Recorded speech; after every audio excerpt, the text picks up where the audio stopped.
Africa Content TV.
Robo kenge, baladi kenge, osaka kenge.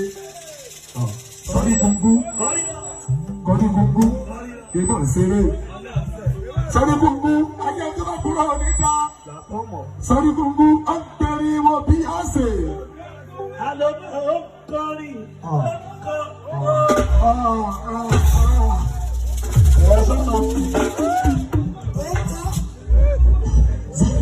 Hello, Kori. Sorry, o ti yàn mí lẹ padà. Sábà tì mí.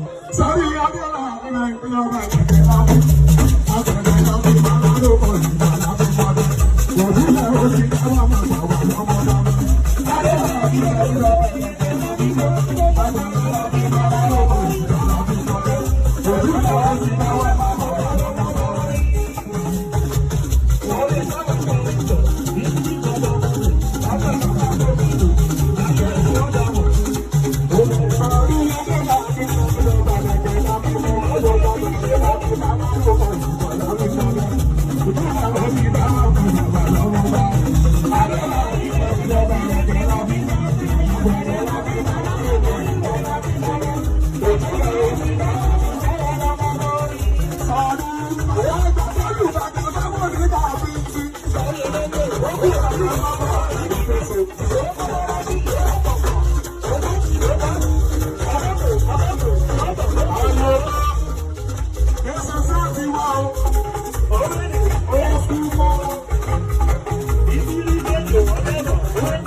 Abiola, Abiola,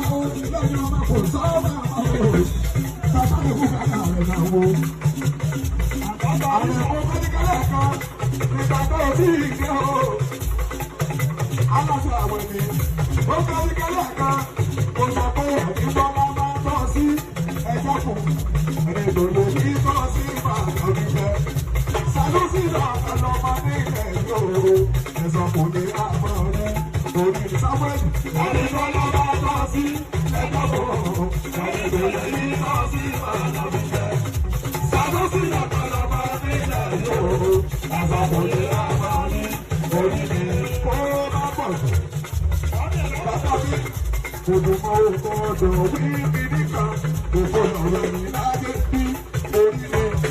Sàdúsí làbẹ̀lẹ̀ ọmọ ilẹ̀ yóò, ẹ̀sán kò lè àmọ́ rí orílẹ̀. Ẹni tó lọ́wọ́ jọ sí ẹjọ́ kòrò, ẹni tó lè rí jọ sí ẹjọ́ mi. Sàdúsí làbẹ̀lẹ̀ ọmọ ilẹ̀ yóò, ẹ̀sán kò lè àmọ́ rí orílẹ̀. Èdè ẹ̀jìnà Sàdúsí, ọ̀pọ̀ ọmọ bàbá olóògbé títí wá, olú ọmọ mi. Ọmọ tí Sàdúsí ni mo fẹ́. Sàdúsí làbí o, ọ̀pọ̀ ọmọ gbogbo láyé bá o. Bàbá tèmi ní ìyàló máa dọ̀dọ̀dọ̀. Èyí bàbá mi tó bí o. Èyí lówó tó sí, wọ́n náà wà lọ.